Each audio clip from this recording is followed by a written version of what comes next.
Assalamualaikum warahmatullahi wabarakatuh. Perkenalkan, nama saya Muzatul Latifah, perwakilan kelompok 3. Di sini saya akan menjelaskan formula sediaan emulgel anti jerawat dari minyak nilam. Minyak atsiri termasuk minyak nilam atau patchouli oil. Diketahui memiliki aktivitas antibakteri terhadap beberapa bakteri penyebab jerawat.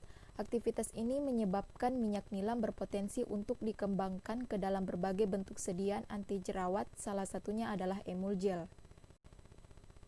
Jerawat atau akne merupakan penyakit yang banyak diderita masyarakat, terutama remaja. Jerawat merupakan gangguan pada kulit yang ditandai dengan adanya peradangan yang disertai penyumbatan pada saluran kelenjar minyak dalam kulit.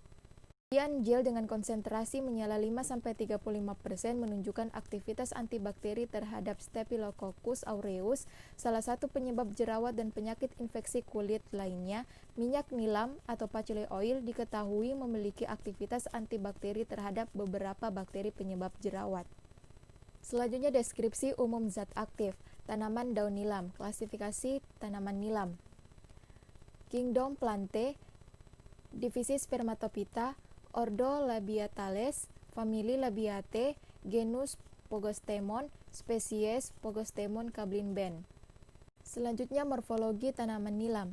Tanaman nilam berupa senak tropis pada yang tumbuh tegak, memiliki banyak pencabangan dan bertingkat-tingkat, memiliki ketinggian antara 0,5 sampai 1,0 meter. Daun tanaman nilam berbentuk bulat telur sampai bulat panjang atau lonjong. Daun nilam memiliki panjang antara 5-11 cm, berwarna hijau, tipis, tidak kaku, dan berbulu pada permukaan bagian akar. Selanjutnya kandungan kimia daun nilam. Daun nilam memiliki kandungan minyak atsiri, flavonoida, saponin, tanin, glikosida, terpenoid, dan steroid. Selanjutnya definisi bentuk sediaan. Emulgel adalah kombinasi dari gel dan emulsi, yaitu keya gel dan emulsi dikombinasikan dari bentuk dosisnya. Selanjutnya alasan pemilihan bentuk sediaan. Alasan digunakan bahan bentuk sediaan emulgel yaitu karena nyaman digunakan dan mampu melekat pada suhu yang relatif lama pada kulit sehingga dapat digunakan sebagai kosmetik pada kulit, serta pemakaiannya cukup mudah. Selanjutnya pengembangan formula. Master formula. Bahan daun jeruk nipis konsentrasi 8%, HPMC 2,5, propilenglikol 2,5, Twin 81, Aquades 100. Selanjutnya rancangan formula.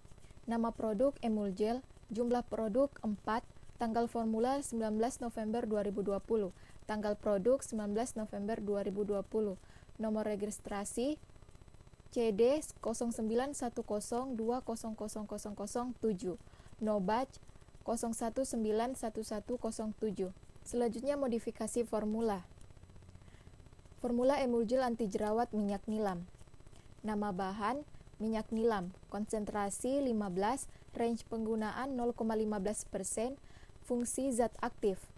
Selanjutnya HPMC, konsentrasi 6,5, range penggunaan 3,7%, fungsi basis gel.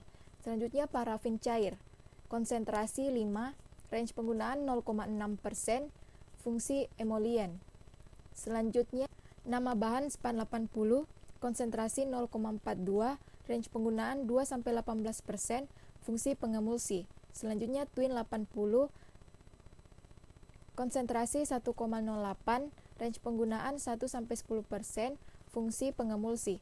Selanjutnya propil paraben, konsentrasi 0,02, range penggunaan 0,01-0,6%, fungsi pengemulsi. Selanjutnya metil paraben, konsentrasi 0,18, range penggunaan 0,4-0,8%, fungsi pengawet. Selanjutnya propilenglikol, konsentrasi 10, range penggunaan 0,2-0,3%, fungsi humektan. Selanjutnya Aquades, konsentrasi at 100, range penggunaan at 100, fungsi pelarut. Selanjutnya yaitu uraian bahan. Uraian bahan yang pertama yaitu HPMC. Menurut Depkes RI 1995, pemberiannya yaitu serbuk hablur putih, berbau, tidak memiliki rasa, larut dalam air. Kelarutannya larut dalam air dengan praktis, tidak larut dalam kloroform, etanol, dan eter, tetapi tidak larut dalam campuran etanol dan klorometan dalam campuran air dan alkohol. Konsentrasinya yaitu 0,45 sampai 1,0%. Fungsinya yaitu sebagai basis gel. Yang kedua yaitu parafin cair. Menurut Depkes RI 2014 halaman 1733, nama resminya yaitu parafinum liquidum. Sinonimnya yaitu parafin cair. Pemberiannya yaitu cairan kental, transparan, tidak berfluoresensi, tidak berwarna, hampir tidak berbau, hampir tidak mempunyai rasa. Larutannya praktis tidak larut dalam air dan dalam etanol. Yang ketiga, SPAN 80. Menurut Depkes RI 1995, nama resminya yaitu sorbitan monogleat. Sinonimnya sorbitol dan SPAN 80. Nama kimianya C3O6H27Cl17. Pemberiannya larutan berminyak, tidak berwarna, bau, karakteristik dari asam lemak. Kelarutannya yaitu praktis tidak larut tetapi terdispersi dalam air dan dapat bercampur dengan alkohol, sedikit larut dalam minyak biji kapas. Penyimpanannya yaitu dalam wadah tertutup rapat, fungsinya sebagai emulgator dalam fase minyak.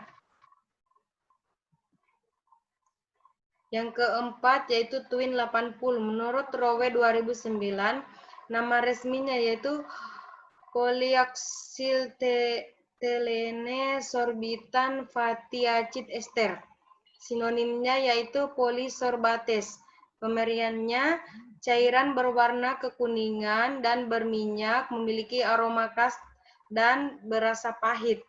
Kelarutannya larut dalam air, dalam etanol, tidak larut dalam minyak mineral. Penyimpanannya yaitu dalam wadah mudah tertutup baik. Fungsinya zat tambahan pengemulsi. Yang kelima, propilen glikol. Menurut Farmakope Indonesia edisi 5 halaman 1072, nama resminya yaitu Nipason. Sinonimnya propilparaben. Pemberiannya serbuk atau hablur kecil, tidak berwarna. Kelarutannya sangat sukar larut dalam air mendidih, mudah larut dalam metanol dan dalam eter. Penyimpanannya dalam wadah tertutup baik, fungsinya zat tambahan atau pengawet. Yang keenam, metilparaben. Menurut Farmakope Indonesia edisi 3 halaman 378, nama resminya yaitu metilparaben. Sinonimnya nipagin. Pemberiannya serbuk hablur halus, putih, hampir tidak berbau, tidak mempunyai rasa, kemudian tidak agak membakar, diikuti rasa tebal. Kelarutannya yaitu larut dalam sebagian air, dalam 20 bagian air mendidih, dalam 5,5 bagian etanol 95%, mudah larut dalam eter, dan dalam larutan alkali hidroksil, larut dalam 50 bagian gliseril, lemak nabati panas, jika didinginkan larutan tetap jernih. Fungsinya zat tambahan, pengawet. Penyimpanannya dalam wadah tertutup baik. Yang keenam, Aquades. Menurut Depkes RI 2020 halaman 71, nama resminya yaitu Aquades aqua destilata. Sinonimnya air suling, nama kimianya H2O. Pemberiannya cairan jernih, tidak berwarna, tidak berasa, tidak berbau, larutan dalam semua jenis larutan. Penyimpanannya dalam wadah tertutup baik.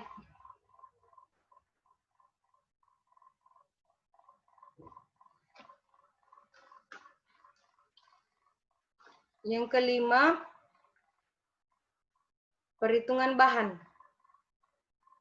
Yang A, perhitungan bahan persatuannya. Yang pertama, minyak nilam yaitu 15/100 dikali 100 sama dengan 15 gram. HPMC 6,5 dibagi 100 dikali 100, 6,5 gram. Parafin cair 5/100 dikali 100, 5 gram. span 80, 0,42 dibagi 100 dikali 100 sama dengan 0,42 gram. Twin 80, 1,08 dibagi 100 dikali 100 sama dengan 1,08 gram. Propil paraben 0,02 sampai 0,02 bagi 100 kali 100 sama dengan 0,02 gram. Metil paraben 0,18 bagi 100 dikali 100 sama dengan 0,18 gram. Propilen glikol 10 bagi 100 dikali 100 sama dengan 10 gram. Aquades 100 dikurang 15 tambah 6,5 ditambah 5 ditambah 0,42 ditambah 1,08 ditambah 0,02 ditambah 0,18 tambah 18 sama dengan 100 dikurang 38,2 sama dengan 61,8 mili.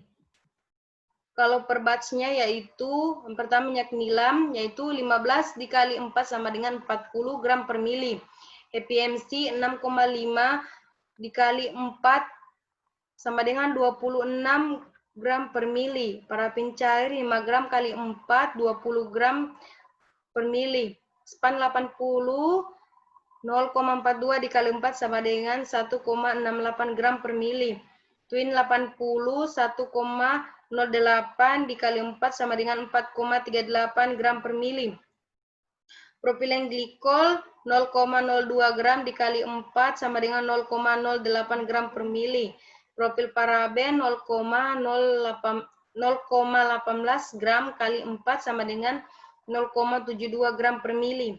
Metil paraben 10 gram kali 4 sama dengan 40 gram per mili. Aquades 400 dikurang 132,8 sama dengan 272,2 mili. 267,2 mili.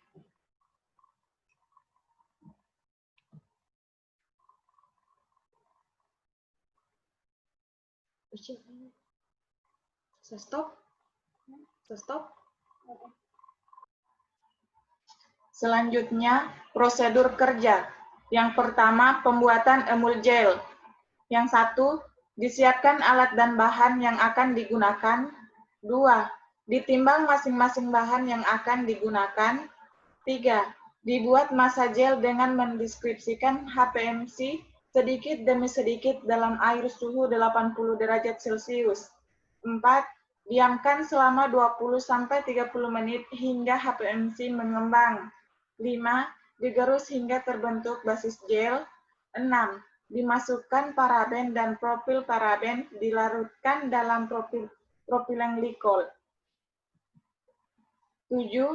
Dicampurkan basis salep. 8. Ditambahkan minyak nilam sedikit demi sedikit sambil digerus hingga homogen. Campuran 1. 9. Dibuat massa emulsi dengan memanaskan campuran fase minyak dan fase air secara terpisah pada suhu 70 derajat Celcius. 10. Kemudian kedua fase tersebut dimasukkan bersamaan ke dalam lumpang yang telah berisi campuran 2. Nomor 11, digerus kurang dari 45 menit hingga homogen dan terbentuk massa emul gel. Berikutnya evaluasi sediaan. Yang pertama, uji organoleptik. Uji organoleptik dilakukan uji fisik sediaan meliputi warna, bau, dan bentuk. Uji homogenitas. Uji homogenitas dilakukan untuk melihat keterampilan antar bahan penyusun gel. Uji pH. Uji pH dilakukan untuk melihat keamanan sediaan jika digunakan pada kulit dengan menyamakan pH sediaan dengan pH kulit. Uji tipe emulsi. Pengujian tipe emulsi dilakukan dengan metode pengenceran untuk mengetahui tipe emulsi emul gel minyak nilam. Uji daya sebar. Uji daya sebar dilakukan untuk mengetahui kemampuan sediaan ketika diaplikasikan pada kulit. Uji viskositas. Uji viskositas dilakukan untuk mengetahui kekentalan sediaan gel, hand sanitizer, minyak atsiripala. Uji Kelling test.